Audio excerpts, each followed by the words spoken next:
In this video, in a somewhat spontaneous and lighthearted way, I try to bring together thoughts on a serious issue that have appeared in other videos here and there in passing over the last 4 years, to make a simple, direct statement about why it is I'm actually opposed to civil disobedience, an idea that's so hallowed on the left and the right across the political spectrum.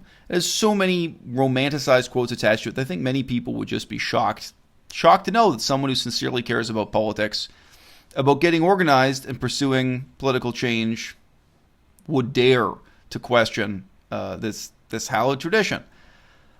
But one of the disadvantages of doing a video like this in such a spontaneous way is that watching it back afterwards, it occurred to me I missed one of the most important points that I have made repeatedly in my criticisms of some of my contemporary vegan leaders, other vegan activists.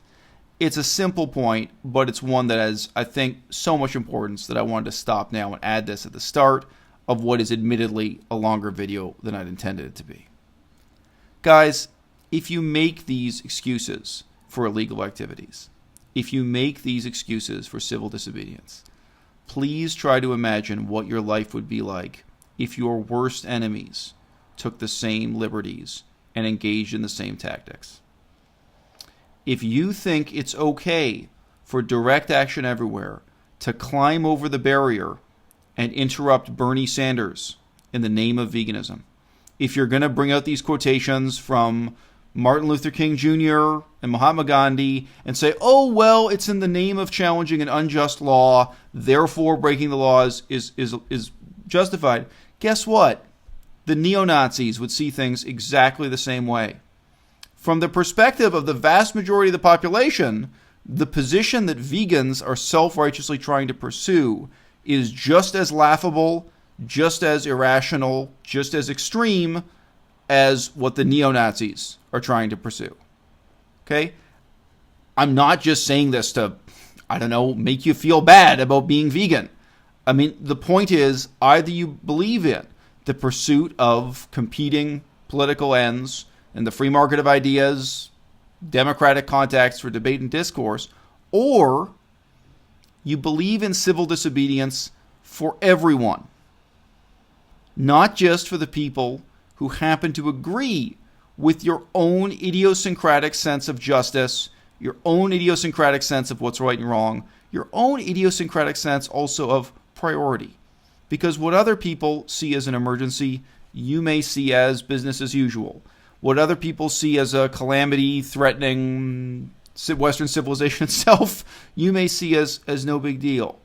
I think you all know, whether you look at the far left or the far right, there are people who think that business as usual at the banks is a crime against God. There are Muslim fundamentalists who are fundamentally opposed to banking, the charging of interest, usury.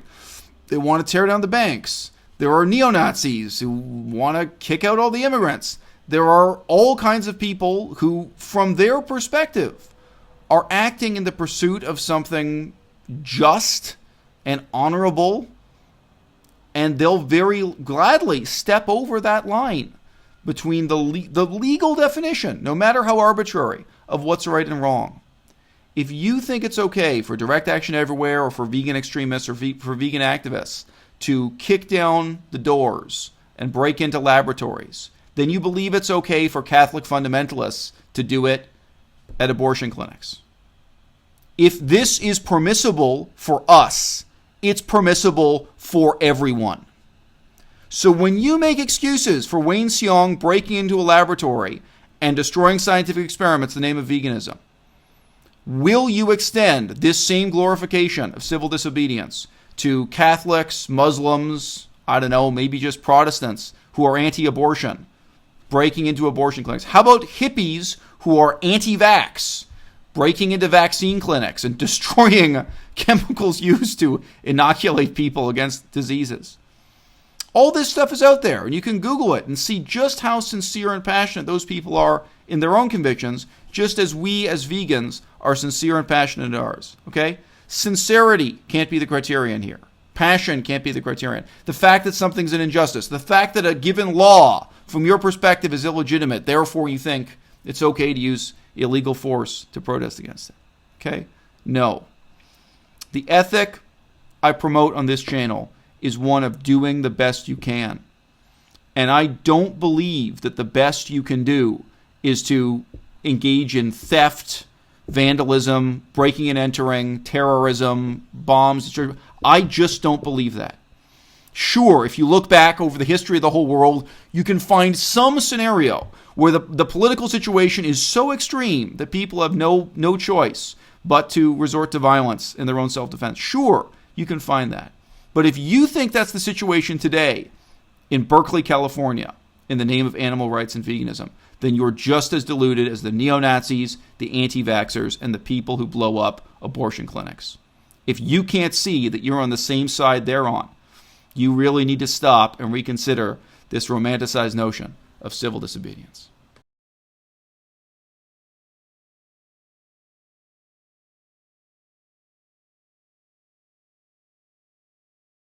À-bas-le-ciel.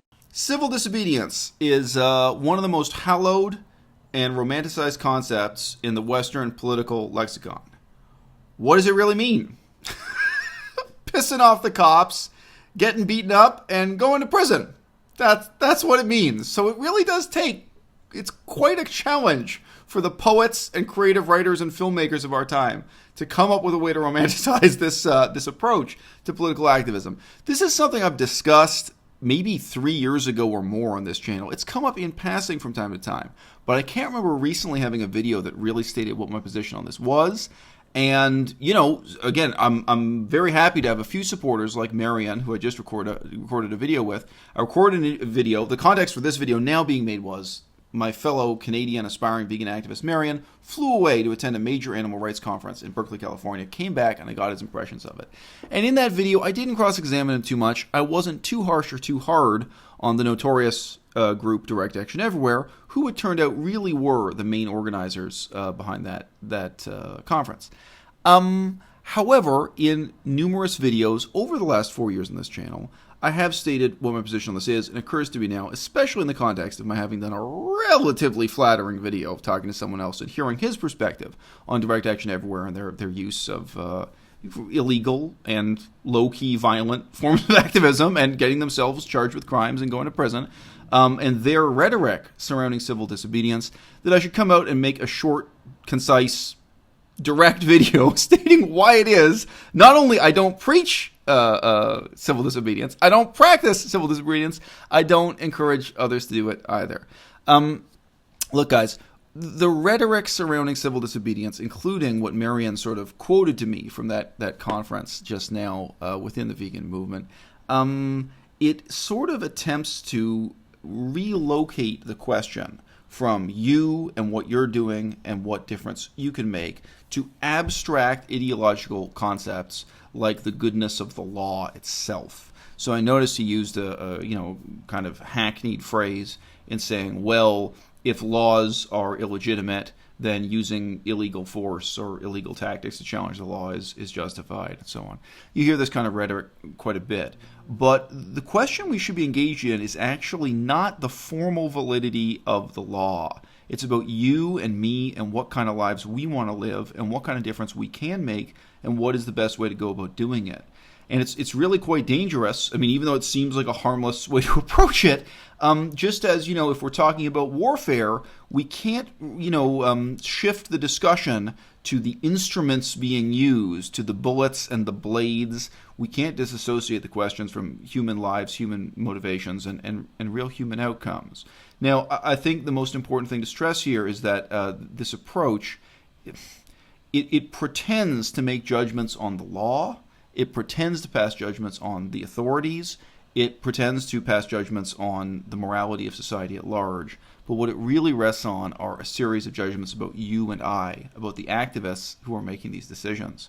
Suppose we were to take the same kind of examples we're using from Direct Action Everywhere, from current vegan protest movements, and instead of the person beneath the mask being an anonymous punk from California, which is often how these protesters portray themselves, the sort of stereotypical ALF radical, left-wing animal liberation extremist radical or ecological radical. What if the man underneath the mask is a medical doctor? Right away you might say, oh, what a waste. Why is he breaking and entering damaging public property, sabotaging a factory? Why is he getting himself put in prison for either stealing animals or, say, burning down a farm or sabotaging a fur store or something? Why isn't he using his position of power and influence and privilege and education as a medical doctor? Why isn't he advocating veganism 10 different ways? Now, what if the man under the mask, let's say it's a hunt saboteur or a laboratory saboteur or someone else who's doing quote-unquote civil disobedience, breaking the law and going to jail?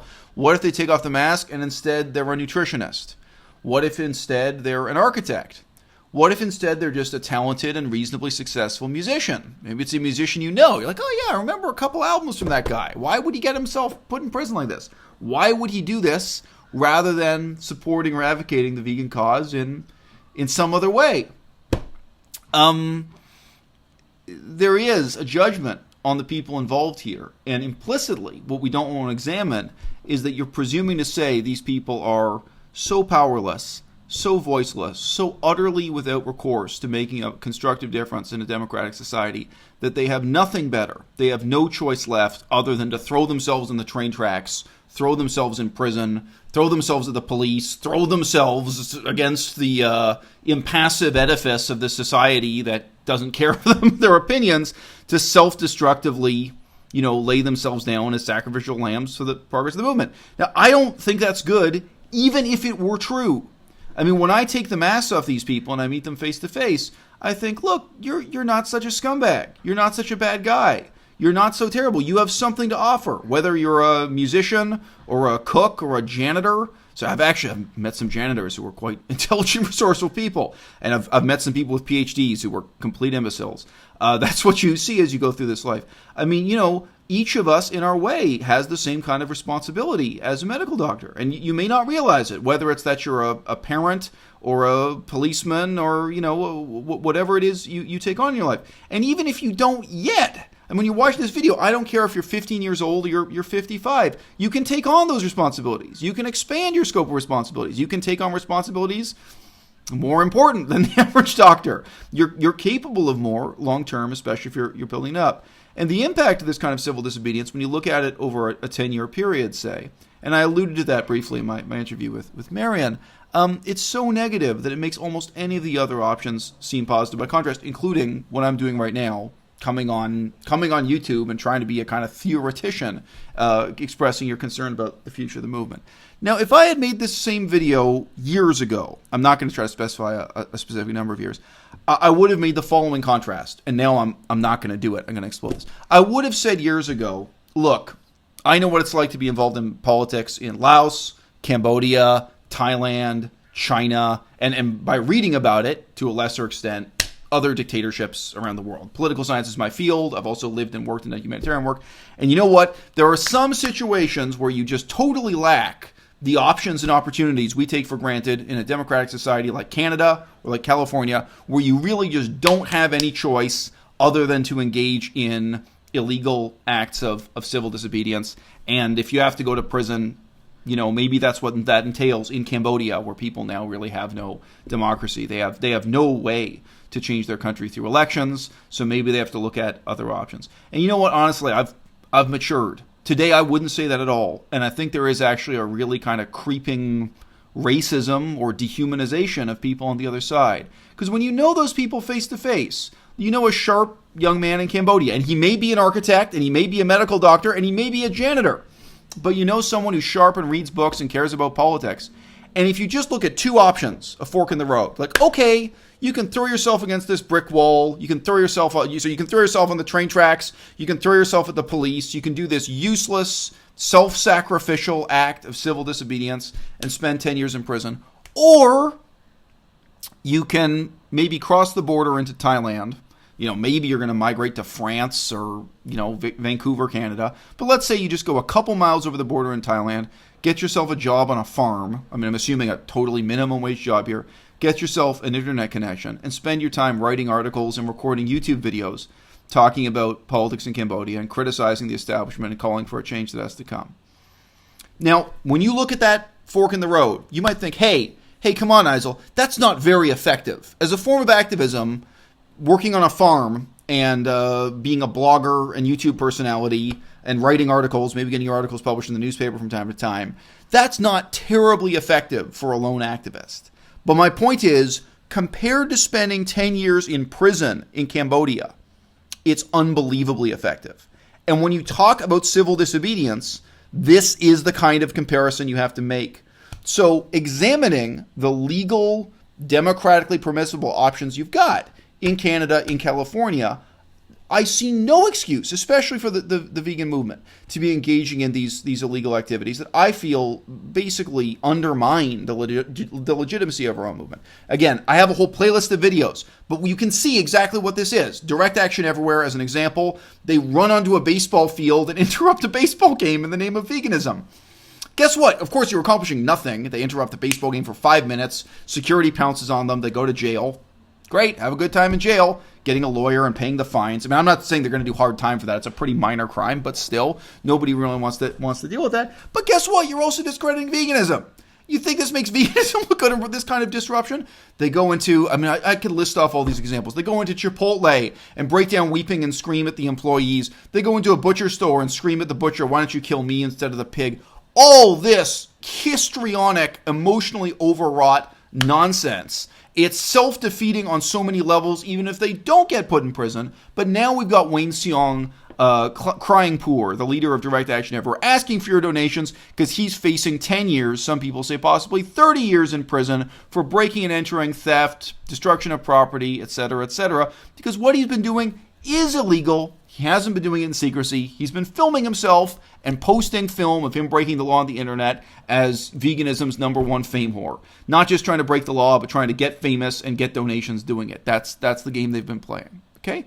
So, civil disobedience. There's a romanticized literature for this in political science. #1 author in it really is Henry David Thoreau, an American author. This meme was picked up in India by Mohandas Gandhi and totally transformed. Everyone likes to quote a book called Nonviolence in Peace and War by Gandhi. Almost nobody reads it. It doesn't say what you think it says. His version of nonviolence is it's war by other means. It's actually quite violent. His version of nonviolence is quite different from Henry David Thoreau. And there were a few other big names in there. Actually, the Russian author Leo Tolstoy. He was a major author in the theory of nonviolence and civil disobedience. From a very strange religious perspective, religious anti-establishment perspective. He had different periods of his life where his position was different. But anyway, out of these, I mean, these are, creative authors and intellectuals, they're highly eccentric, those three authors, and they really tried to romanticize this, and to some extent, just as like a literary trope that's still haunting contemporary political discourse. But for my part, when I talk to people about this, again and again in Canada, I ask, have you ever been to City Hall? Have you ever given a deposition at City Hall? Have you actually been to Parliament? Have you ever spoken before the House of Parliament? Have you ever looked at what it takes to get a bill put before Parliament? Have you got what it takes to get your opinion heard as an expert witness in the consideration of a case? There are so many ways to have your voice heard in a democratic system, and it's not the case that these people have exhausted those possibilities before resorting to violence, before resorting to street protest for one thing, yes, but here we're not talking about street protest, we're actually talking about civil disobedience, we're talking about intentionally breaking the law, whether it's to burn something down, break in, steal something, etc., etc. They in general, I can't think of a single exception. They haven't tried those things. They haven't looked into them. And, I think we all know why. It's because ultimately, today the source of romanticization is exactly whatever gets donations, whatever makes money here on YouTube. At the end of the day, sadly, the internet has turned political activism into a popularity contest as never before. And I see Direct Action Everywhere, DXE, and the current generation of people preaching and practicing non-violent violence. What else am I going to call it? So-called civil disobedience. I really do see you guys as the bottom of the barrel. Hit me up. À-bas-le-ciel.